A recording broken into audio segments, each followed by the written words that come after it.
দিয়া 3 পপকৰ্ন দিয়া 1 2 3 thank you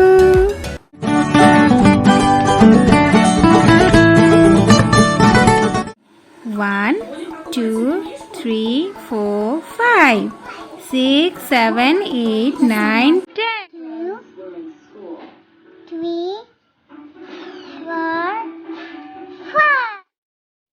মই পিহুক যেতিয়া ABC শিকাই আছিলোঁ তাৰ মাজতে মই তাইৰ কাউণ্টিঙৰ ওপৰতো গুৰুত্ব দিছিলোঁ আৰু তাৰ কাৰণে মই কোনো এক্সেছৰিজ বা বেলেগ ধৰণৰ একো বস্তু ব্যৱহাৰ কৰা নাছিলোঁ নিজৰ হাতখন আৰু তাইৰ হাতখনৰ পৰাই তাইৰ প্ৰথম কাউণ্টিং ষ্টাৰ্ট কৰিছিলোঁ যেতিয়া শুই থাকোঁ খেলি থাকোঁ আঙুলিৰ ফিংগাৰবিলাক তাইৰ আগত হিচাপ কৰি দেখুৱাওঁ তাৰপিছত তাইক ৰিপিট কৰিব কওঁ 2-2.5 বছৰ বয়সৰ পৰাই মই এনেকুৱা কৰিছিলোঁ আৰু তাই কিবা কিবি খাই থাকিলে খেলি থাকিলে যিকোনো বস্তু মই কাউণ্টিঙত তাইৰ পৰা বিচাৰোঁ লগতে কাউণ্ট কৰোঁ সেনেকেই তাইৰ লগত মই কাউণ্টিং গেম খেলিছিলোঁ তাই যেতিয়া আৰ্ট কৰি থাকে বা যিকোনো কেতিয়াবা কিবা কৰি থাকে তেতিয়া তাইক মই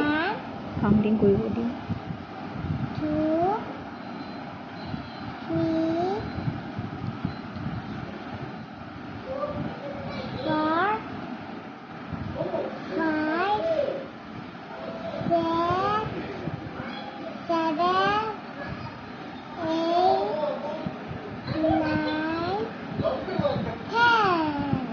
Good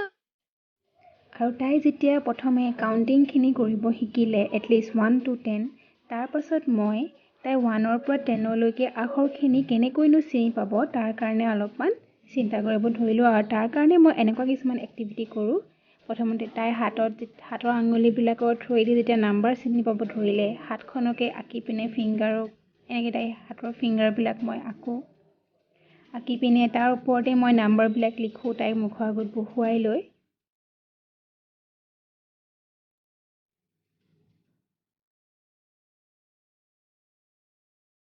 এনেকেই নাম্বাৰবিলাক লিখোঁ আৰু তাই মন দি চাই থাকে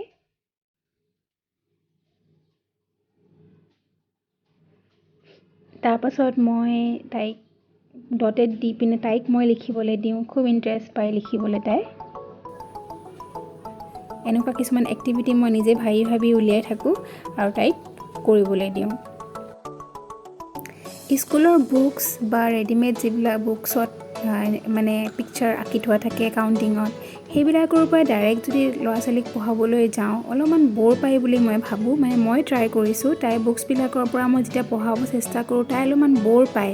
মন দিব নিবিচাৰে অকণমান সিহঁতক বিজি ৰাখিবলৈ চেষ্টা কৰিব লাগে বস্তু এটা শিকাই থাকোঁতে যাতে সিহঁতৰ মনটো যাতে বিজি হৈ থাকে মানে ইণ্টাৰেষ্ট পাই থাকে আৰু তাৰ কাৰণে মই কিছুমান এক্টিভিটি কৰিছিলোঁ ধৰি লওক বল আছে there is 1 তাই যি কয় বল বেলুন মানে যি কয় তাকে মই আঁকো আৰু নাম্বাৰত আঁকিব চেষ্টা কৰিছিলোঁ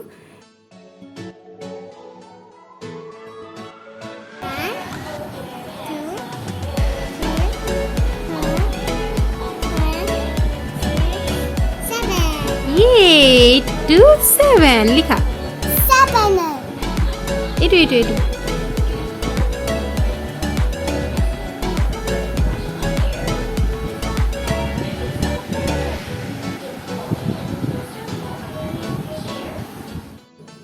আৰু এনেধৰণৰ কিছুমান এক্টিভিটিৰ যোগেদি তাই নাম্বাৰছখিনি যেনিবা চিনি পালেগৈ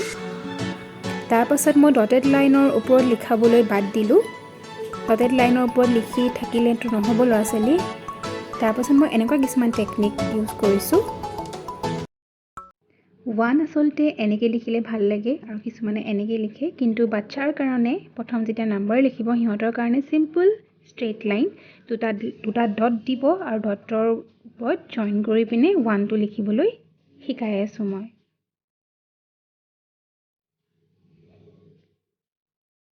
টু সাধাৰণতে এনেকৈ লিখিবলৈ ভাল লাগে দেখিব ধুনীয়া লাগে কিন্তু প্ৰথমতে বাচ্ছাই নোৱাৰিব সেইকাৰণে চিম্পলি এনেকৈ ৰাইট কাৰ্ভ আৰু এডাল স্লিপিং লাইন মানে 3টা ডটৰ সহায়ত মই শিকাইছোঁ right curve and sleeping line এতিয়া right curve and sleeping line তাৰপিছত 3টো সাধাৰণতে এনেকুৱা হয় দেখিবলৈ ভালো লাগে কিন্তু নোৱাৰিব সিহঁতে এনে চিম্পলি 3 ডটৰ ওপৰত মই দুটা ৰাইট কাৰ্ভ 1 2 2 ৰাইট কাৰ্ভ আঁকিলেই এটা ধুনীয়া ট্ৰী হৈ যায় 4 এনেকৈ লিখে কিছুমানে এনেকৈও কিছুমানে লিখে কিন্তু শিশুসকলক প্ৰথম 4 আমি এনেকৈ শিকাব লাগিব simply 1 2 3 4 5 dot straight line slipping line and straight line প্ৰথমতে straight line slipping line and straight line simple এনেকৈ শিকাই আছো মই তাইক 5 এনেকৈ লিখিব লাগিব 5 টো অলপমান জটিল হয় তথাপিতো পাৰিব বুলি ভাবিছো এনেকৈ 5 dots দি ল'ব লাগে তাৰপিছত slipping line straight line then right curve slipping line straight line তাৰপিছত right curve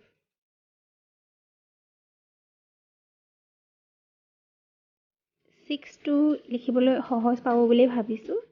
left curve যেটো আমি left c curve যেটা শিকোৱা হয় left curve then round left curve তাৰপিছত এটা round ball left curve then এটা round ball 7 টো একেবাৰে ইজি এটা এনেকৈ 7 টো সাধাৰণতে লিখে কিন্তু সিম্পলি আমি এহেডক এনেকৈ শিকালেই হ'ব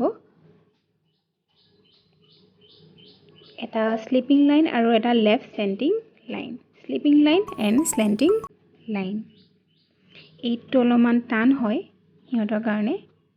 কিন্তু সিহঁতক কেতিয়াও মানে দুটা বইল জইন কৰি লিখাবলৈ কেতিয়াও নিশিকাব মই শিকোৱা নাই তাইক মই এনেকৈ 4টা ফুট দিছো আপাৰ কাৰ্ভ স্লেন্টিং লাইন লোৱাৰ কাৰ্ভ স্লেন্টিং লাইন প্ৰথমতে এনেকৈ আপাৰ কাৰ্ভ স্লেন্টিং লাইন লোৱাৰ কাৰ্ভ দেন স্লেন্টিং লাইন এনেকৈ শিকাব চেষ্টা কৰিছো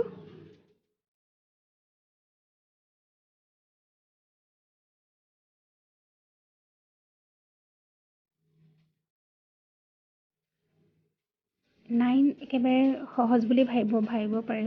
ভাবিছো আৰু প্ৰথমতে round then on straight line এটা ৰাউন্ড কৰিব লাগিব তাৰপিছত এটা ষ্ট্ৰেইট লাইন আৰু 10 টো শিকিছে অলৰেডি এটা ৰাউন্ড হেতি আগতেও শিকি আহিছে ৰাউন্ড বল আঁকিবলৈ আৰু এটা ষ্ট্ৰেইট লাইন Good.